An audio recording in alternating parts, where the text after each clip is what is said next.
different.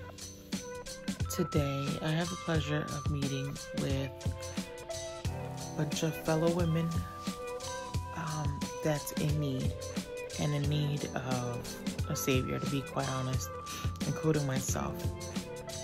I'm in my son's room right now. Literally just woke up. Actually fell asleep in his bed, and he stayed downstairs with his dad. Well, with my husband yesterday. All the children just crashed in the living room. But I needed this time so I can just talk to the Most High, talk to God. And this is the before, and I don't know what's going to transpire today, but I literally am trying not to cry now. Just brought to tears because I know that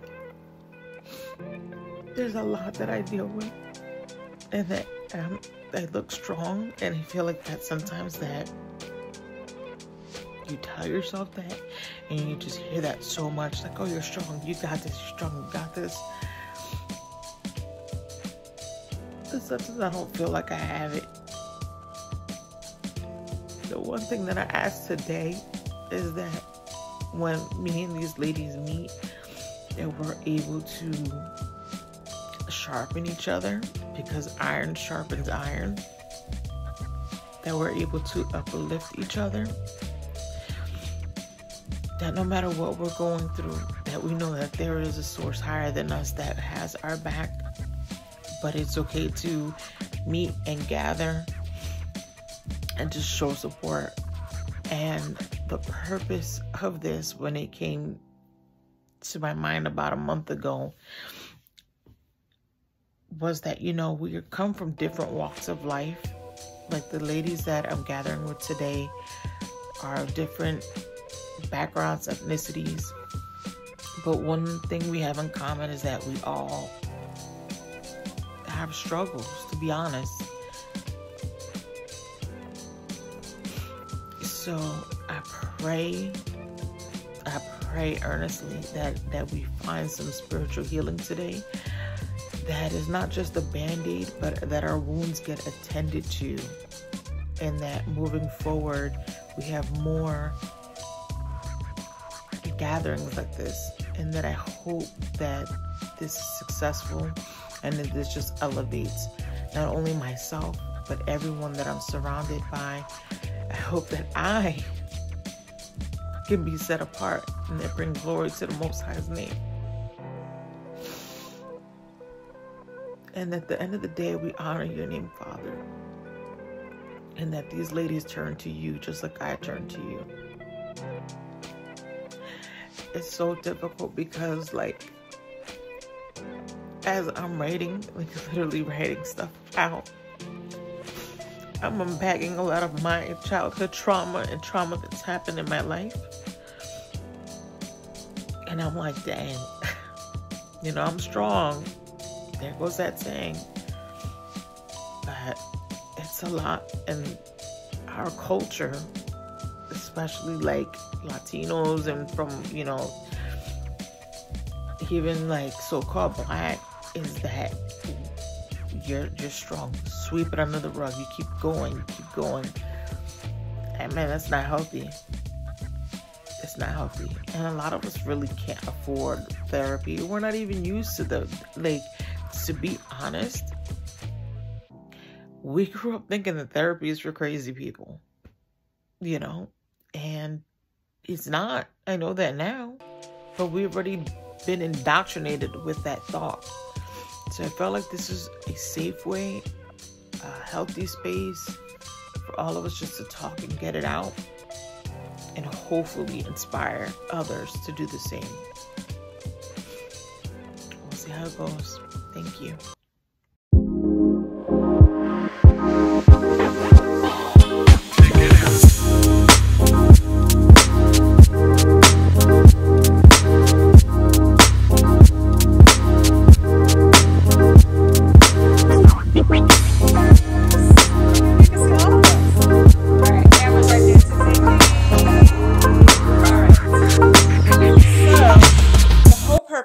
Of this it's not trying to be formal or anything like that, but Whit and I were literally talking, like about 3 weeks ago, and if anything comes out of this, I hope that we're able to heal and inspire, hence the videos. But as people of color, and we're all from yellow to brown, we don't have this. We don't have therapy. We don't have an outlet. We don't have just anyone to vent to without being judged. And to be quite honest, like for me, I grew up thinking that people that went to therapy or therapists were crazy.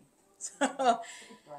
And now it's like therapist is the new fad. So, Right. but this is our way of doing it for free because we don't gotta pay somebody, and just to Right. be like, sometimes there's things that I do that I might not notice that I'm doing wrong, and Whit has to check me, or you guys have to check me, and vice versa. So, sometimes you just need to hear somebody else perspective, and we actually have a lot more in common than not. A lot of people don't think about that. I know Caribbean women, like, we're raised the same way.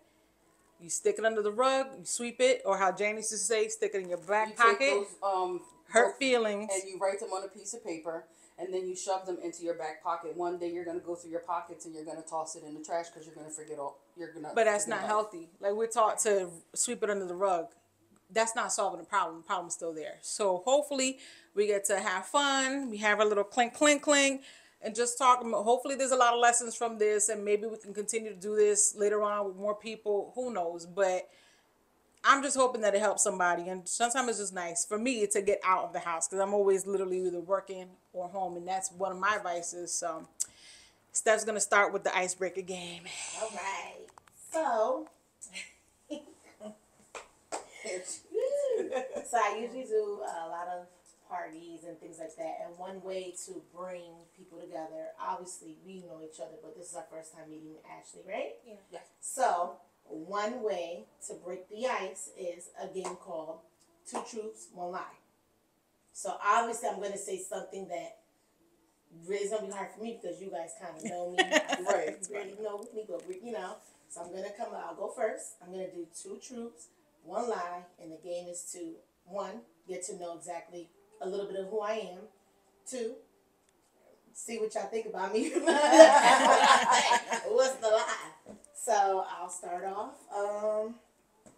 Okay. So let's see. My dream is to become an architect. Okay. I gotta be careful what I'm saying with some of my truths. All right, I have. I'm thinking. It's hard only because you guys know everything. No, yeah. So I'm trying to be strategic here. I have 2 kids, but working on number 3. And I want to move to Raleigh. We're going to go this way. What is a lie and what are the truths? So there's 2 truths and a lie. Mm-hmm. I think the lie is that you want to move to Raleigh. Okay. It seemed too, nonchalant. I think the first one. What was the first one? Is a lie. The lie. What was the Does she want to be an architect? Uh, I agree. That you want to be an architect is a lie. Same. Yeah, that's a damn lie. We make a little bit more spice here, but that's because Mine's going to be fun. Yeah, Yeah, we no, did a different yes. one and it was a little crazy. Yeah. But to keep it all, you know. PG to 13. Well, It's all right. Well, it Listen. doesn't have to be. Listen. I Y'all could just try to say think. whatever. Yeah, because my breaking the crazy ice. ones last time was talking about. Go ahead, Jazz. It's my turn? Yes, ma'am. Oh, let's see. 2 truths and 1 lie. Hey, you guys thinking of it. My favorite, this one's probably going to be an obvious, but my favorite colors are like greens and teals. Let's see. I love pickles. And I love to decorate and do things with lots and lots of color. Yeah. So I'm gonna say. So what? Okay, so what were the options again? My favorite colors are greens and teals. Greens. And You like the color green and teal? Yeah. greens and teals.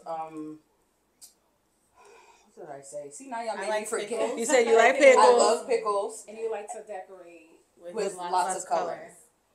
That was hard. Yeah. Mm-hmm. I think that I like pickles is a lie. The Okay. first and the last one seem similar with the colors. Mm-hmm. I think the colors. You like to decorate with a lot of colors. Yeah. I know you don't like pickles. The last one. It is actually I don't like pickles. I said I lied on that one. Okay, my turn. I have 5 children. Half of those children were born at home. And they were born at home because I had a warrant out and I was scared to get locked up. Keep going. What's the other That's a one? third. That's a 3. Oh, shit, that was all in one sentence. Me too. Wait, what? I thought I said- that was just one. I said No, there I were have 5 there were children. commas in there. Yeah, I have 5 children. Okay.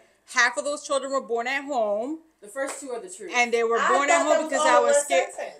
They were born at I don't home think because you we would had have a one. warrant. I told you half of them born at home and I'm locked up. Yeah. It was on the radar. I don't think you have a warrant.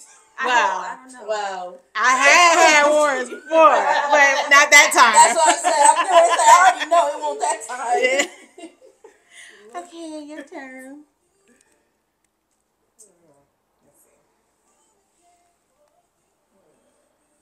Okay, I have 4 siblings. Hold on. I have 4 siblings. I love to travel. I can dance salsa. You can't dance no damn salsa.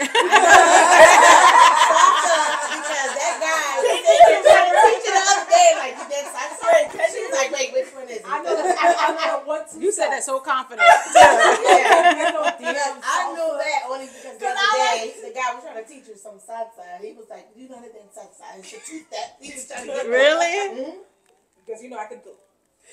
But All I ever see I when you do is but I dance know. compa. Okay, but if you can dance compa, you can dance. I do believe, honestly, you can. Yeah, you can dance You can salsa. dance I know the Caribbean 1-2 steps and the Yeah. 1-2 dance. You steps. can pick up all of them. I believe that. Yeah, it's not. It's So just it's that was rhythm. like a That's blind, it. like that was Yeah. like a 50-50. You just have it. Not Yeah. a 50-50. It's a mediocre line. Okay. So That's you good. could if you knew, but you don't know. Yes. Okay. Got you, Okay. got you. Okay. All right. She had to put me on blast like that. No, she said it very confident. She Yes. was like, you don't know how to damn no salsa. salsa. You said, "Baby, Yeah. you're so Whitney. embarrassing." You trying to pull her out. Yeah, she does. She tries. Hey, never know. You might get your little Puerto Rican. Okay. I hate chocolate. I speak Korean. I have 7 siblings. You hate chocolate. Those are good. Those are good. Wait, how you want to go? Oh, sorry. You hate Someone said You hate chocolate. is a lie. Yes. Okay. Whitney, For Next. the Korean part, it's you. That's true. That's what it's. Yeah. we wouldn't know that though. Yeah, No. you gave that You to don't her. have. I don't think you. Yeah, I wouldn't She know gave it that. The up. siblings you have, I know. Whitney, shut up and let them guess first. I already know the answers. I hate chocolate. Okay. All right, now I guess chocolate. Okay. Now you can guess. Chocolate. Is the lie? Now for the bad. Wait, is it I hate chocolate? Is the lie chocolate? That's the lie? Damn, is it the siblings? Because I don't think you have all siblings. Yeah, not for siblings. Okay, all your siblings live here? This is not 21 questions. Okay, then we're gonna say because you're Jamaican, so you probably have a whole bunch of. All right, so Lord. this is chocolate. Stereotype, but yeah, true. We're gonna say chocolate. Okay. That's the lie. I mean, that's the. Yeah. a the lie. lie. That's a lie. Yeah. I know. I honestly do hate chocolate. I can't. Really? Yeah, I can't eat it. I gag. Like. Wow. Wow. I only have 5 siblings. Let me count. Yes. 5 siblings. Chocolate. But I love yeah, I chocolate. don't like chocolate But at they all. say And I do that speak Korean. chocolate is equivalent to like eating a chocolate. What is the term? Like scientifically, the feeling that you get that look for chocolate is the same thing as you would with love. With Yeah. someone. Yeah, it's Isn't that high. crazy? It's Yeah. high endorphins. Yeah. That's Yeah. freaking crazy. So I mean, I know people I guess who I'll be love missing out. chocolate. Yeah, Like, I'm I'll not. have it. I love I'm chocolate. not. I'm not. You know, I love I get my sweets. endorphins Yeah. I can somewhere do else. chocolate candy, but as far as like ice cream, cake, I don't. Chocolate ice cream. like you're saying, Yeah, it's so that's nasty. Listen, I love chocolate. I love anything sweet. Y'all said I I love. couldn't do it. Even as I think I don't know. I think I had a traumatizing experience. I think I had some chocolate, and I threw up after. And ever since then, I've never eaten it. So now, like when I put it to my That like, memory even triggers. cocoa butter. When I was younger, my mom used to rub cocoa butter on me, and I used to gag as she did it. Yeah. Oh, so that's why. But see, there's always the why. psychology That's behind going it. back, right. Yeah. So this game is, well, this is not a game. This is very similar, but it's like the same thing. These are a little bit more serious. And to full transparency, like this morning, I was telling Whit and I was telling Jasmine that I got to sleep in my son's room earlier. I was by myself, and my husband, he left out. He went to go do laundry. That when I was writing out a lot of these, and I was just trying to think of random traumatic stuff, that it triggered a lot in me. And I actually started crying. And I'm like, for me, because I'm the oldest and that I get told so much, like, you're so strong, you're strong, like, it doesn't give me a time to like, just be in my emotions. Cause I'm like, damn, I always got to be strong for somebody else. Or if they're crying, I can't cry because I have to be that strong shoulder for them to lean on. So a lot of times, like growing up, it's a toxic culture that we were taught. Like I was saying, like her aunt, I was really, really close to her aunt Janice. And she passed really young, actually close to the same age as our dad that passed. But a lot of lessons that I learned from her, like she learned a behavior just like our parents learned a behavior, so on and so forth. And that's not always good. We just get used to it and learn how to deal with it, but that's not healthy either. So for me, when I was writing out a bunch of these, and I hope that it doesn't apply to everyone, I just started crying. And I just asked God, like, God, if anything comes out of this, like, let it be some type of healing, at least for us to open up, and then we all get to know each other a little bit better and understand each other a little bit better. And whoever we can bless out there in YouTube land or whatever. So I'm going to start. All right. And then we're going to pass it around. Oh, that's a good one. Mine's is, do you feel insecure? I have a question before you even answer that. Do we all answer this question? You can. So I'm going to go first. And if y'all feel like y'all want to answer and chime in, then y'all can. So I'll answer first. If y'all feel like it applies to you, if you want to share, then you can. Mine's is, do you feel insecure? I don't now. I used to feel very insecure, especially when I was married the first time, because in that relationship, I did everything. Everything. If I could fold the socks and whatever for you and put them on, I did everything. And that's all I knew when I was already broken. So I was one broken child to another broken child, trying to find love or trying to find some type of healing.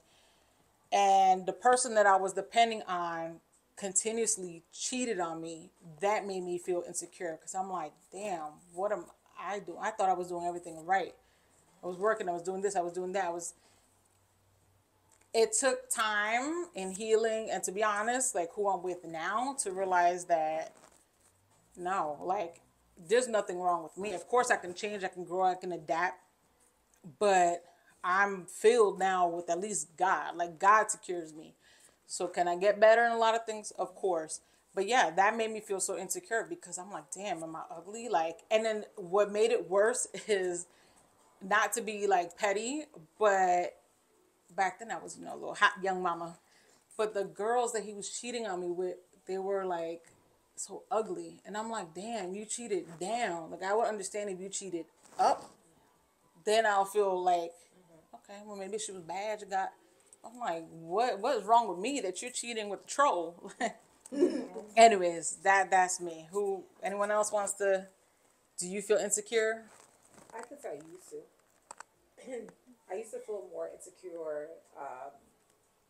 even dating, because sad enough, my complexion was a big thing growing up.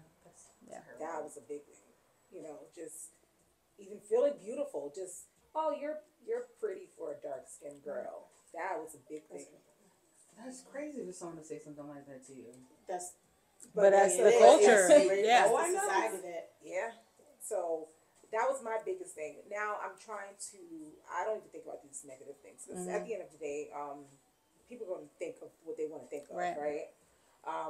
But younger, yeah, going out. I never felt like I was that girl that the guy would pick because I was so insecure about myself and my complexion. Right. But that was something that. And that's a lot of damage that like we learn from our ancestors. Because I know like even down to us, like our mother does it now too. And I don't think she realizes my husband's black, but he's like her complexion. So my mom has a habit of with some of the kids like, oh, she has a nice tan. She has a nice tan. Like, and it's just like if you're in a Latino household, two things are going to be brought up. Either your weight, either you're gaining weight, you're losing weight, or you too light, or you too dark. And my mom does it innocently, not even realizing it. That even she's not around a lot of times around my kids, but the few times my 7-year-old now has this thing like, why am I not light like the youngest one? My youngest one looks like me. She's copy paste, boop, and she'll say, "Mommy, why am I tan and Cheeky's yellow like you?" And I have to explain that to her. I said, "Listen, you're beautiful the way you are."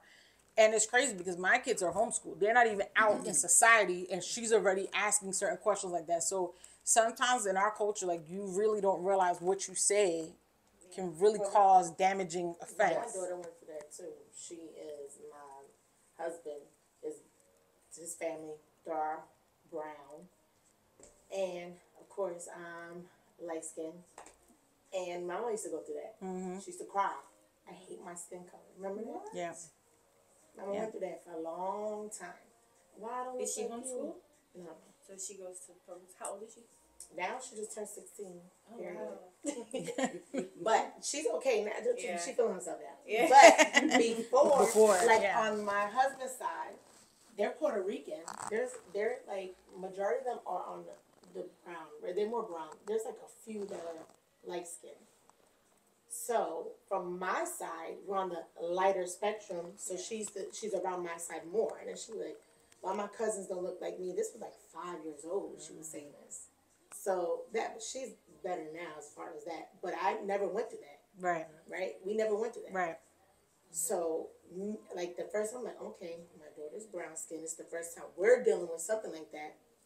And I'm like, what? I was lost. Like I didn't know. I'm like, Mama, we all made this way. You did it. Like that was hard for me because I never had to deal with that. Right. And not for nothing, we grew up in Elizabeth. Elizabeth is nothing but blacks and Spanish. Yeah, it's a melting pot. It's about two white people and they hood. And they're hood. Yeah, they're hood by association. We're minorities. Right. So yeah. having to deal with that, that's one thing in regards to that. And insecure for sure. I think I went through different stages of that. I think younger, I was always short and super skinny. Mm-hmm. And all my friends and everybody was I was skinny with a little booby. Like I had this booby. Yeah. But I was so skinny. And everybody else was so developed. Back then it was about boobs. Let's be honest. You was talking about boobs. So it's really crazy to see. No, it is. Mm-hmm. It's shit. It's true. It's shit. Yeah. But then I was doing everything to gain weight, right? Had my kids, I was still skinny. And then once, got a little thick, but not even thick. And then now it was like definitely insecure. I'm like, this is the biggest I've ever been. Mm-hmm. It's the biggest I've ever been. I can't even blame it on my kids. Like, I got big as my kids. Now I can't because I was skinnier after my kids. So insecure, I would say now again, for sure. But it's always had to do with your weight. Yes, I was either too skinny and I tried to gain all this weight. And then now that I got all this weight, I'm like, I ain't nobody asked for all this. Do you feel like it's people that are constantly talking about your weight or? Oh, yeah, for sure. I seen somebody I went to high school with. I don't remember who he was. He was at my neighbor's home, and he made it. He was like, "Oh my God, Stephanie," and I was like, "I don't know you know." Like, and I'm walking in, like, "Oh my God!" He's like, "Oh my God, you got so big. Oh my God, I remember you used to be so skinny." And you know, and I was just like, that hit me like, Right. damn. And that's another thing is like about again our culture. We sometimes too honest for our own good and don't know how to say something. And like I said, we used to either you too fat. If you too fat, you eating too much. You too lazy. Or if you're skinny, are you sick? Is something wrong with you? Yeah. Like it can never just be good enough. And that's how I grew up feeling too. Right. And right. Yeah, like I'm never good enough. I'm never like now. I'm like I'm thick.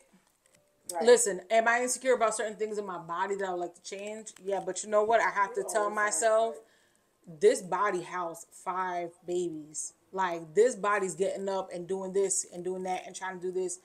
Yeah, I got a little bit of a double chin now. I mean, I look at my old photos and that's when it kind of hits me. Like, when I look at the older photos, I'm like, damn, girl, you was doing it back then.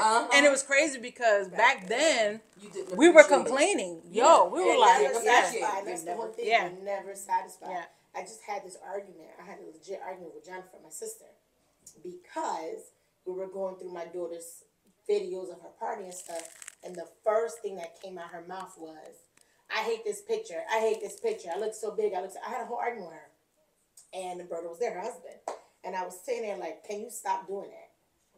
And she was like, "What?" And I was she like, didn't even realize I said, she's telling, like, and her daughter and my daughter had to check us about, I want to say during COVID time, and they're like, "We always thought we were big because of what you guys said." I said, "I never call you fat. I never do that." She said, "No, but you call yourself fat. All you did was talk about the way you look. You emptied the Jennifer." So the other day, I had that conversation with her, "You need to stop," because the first thing, instead of looking at this party or whatever, just being happy, that was the first thing we go to was like, "Oh my God, I love this picture, but look at my this, look at my that." Right. And subconsciously, you're setting that, you're planting that seed. You like pick yourself apart. Exactly. And sometimes we could be our own worst enemy. That is we are. And it's true what you said because, yeah, my daughter, when she was with you for COVID, like she put on a lot of weight. I didn't say anything because I knew they were going, it was a big time. Like we were able to go to work, but these kids were stuck at home. And it was for her, I prayed for her. I felt really bad because she went from having her 6th grade year, like you're supposed to be starting school in this new environment, and it got snatched from you literally in like a matter of 2 months. And for me, that was when a lot of things transformed even in my body. Like once I hit 6th grade. So you're going through these hormonal differences and changes, and on top of that, you're putting a lot of weight. So then when she would come home, she would start doing it. Like, "I'm not eating. I'm only eating an apple." And I'm like, "Girl, why you only eating an apple? Like, what is wrong with you?" Middle school, these schools back then. Okay, let's be clear. The kids now are definitely sensitive. Yeah. Like too sensitive. But I feel like going to school back then, certain topics wasn't as strong as it is now. Or maybe the kids are not as strong. Like, does that make sense? They're not taught rejection. They're not taught how to deal with it early on. Like